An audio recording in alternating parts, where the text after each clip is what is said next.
여러분, 지금 대학 연구실이랑 도서관에서요, 지식을 발견하는 방식이 아예 근본적으로 바뀌고 있거든요.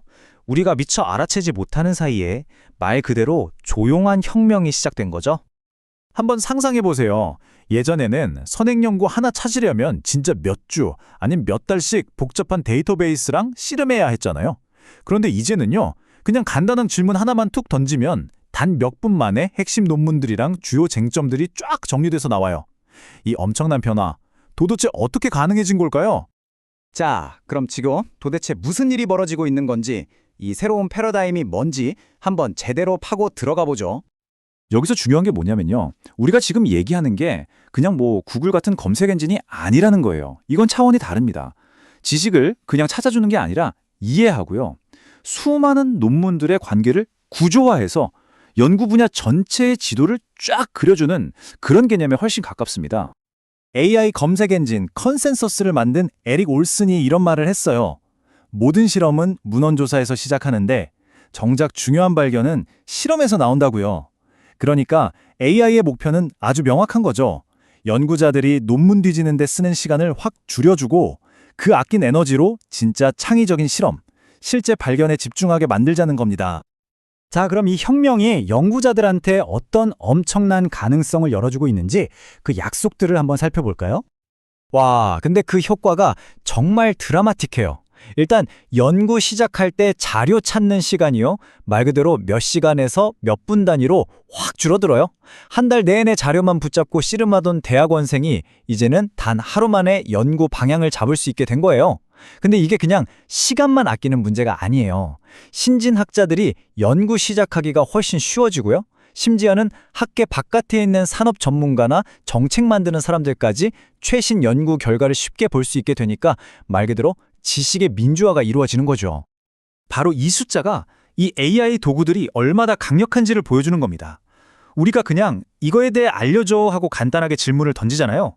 그 뒤에서는요, 무려 30개가 넘는 AI 모델들이 동시에 막 일을 하고 있는 거예요.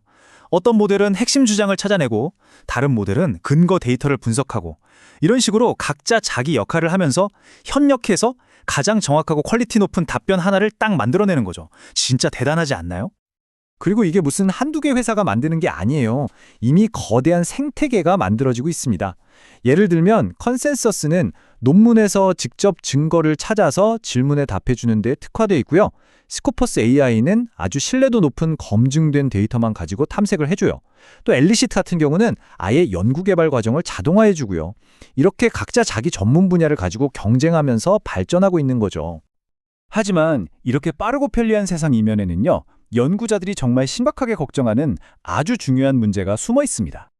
바로 이 질문, 답이 이렇게 순식간에 튀어나오는데 이걸 어떻게 믿지?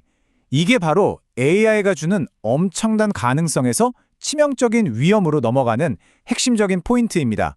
여러분은 어떠세요? 그 과정을 믿을 수 있으신가요? 이 문제에 대해서 경일사이버대학교의 제임스 유니라우 교수가 정말 핵심을 딱 짚어줬어요. AI랑 대화하듯이 검색하는 건 편해졌는데 그 뒤에서 AI가 어떤 기준으로 정보를 고르고 어떤 정보는 버렸는지를 우리가 전혀 알 수 없게 됐다는 거죠. 이게 바로 AI 알고리즘의 블랙박스 문제인데요. 이 깜깜이 상자 때문에 연구자들이 지금 신뢰의 위기를 겪고 있는 겁니다. 이 투명성 문제가요, 생각보다 복잡해요. 첫째, 방금 말한 블랙박스 문제. 도대체 무슨 기준으로 논문 순위를 매기는지 알 수가 없어요. 둘째, 편향의 위험이 있어요. 알고리즘이 영어로 된 연구나 주류 연구만 보여주고 소수 언어로 된 중요한 연구는 그냥 무시해버릴 수 있다는 거죠. 그리고 셋째, 특히 인문학 같은 분야에서 중요한 미묘한 뉘앙스나 비판적인 맥락들이 AI 요약 과정에서 싹 사라져버릴 수도 있고요.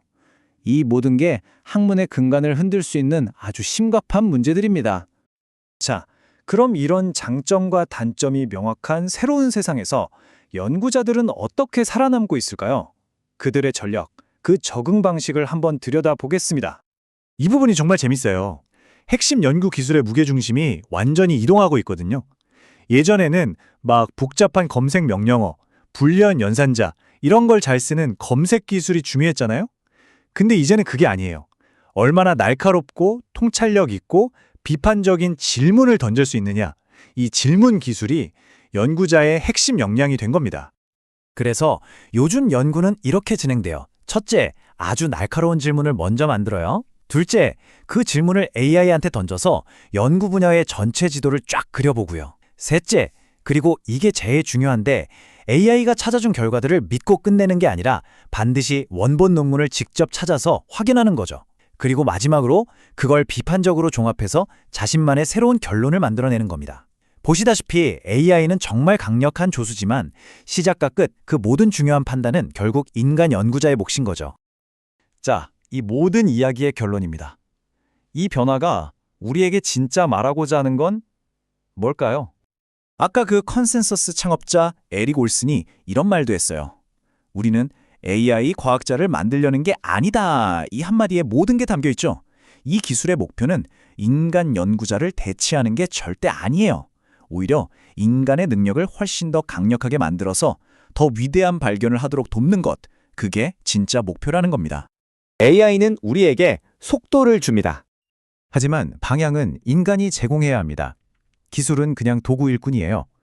어디로 갈지, 무엇이 옳은지, 어떤 질문이 가치 있는지를 정하는 건 결국 우리, 인간이라는 거죠. AI가 정답을 순식간에 찾아주는 시대. 어쩌면 우리에게 가장 중요해진 능력은 답을 찾는 능력이 아니라 진정으로 가치 있는 질문을 던지는 능력이 아닐까요? 이 질문이야말로 AI 시대에 우리가 연구를 시작하는 진짜 출발점이 될 겁니다.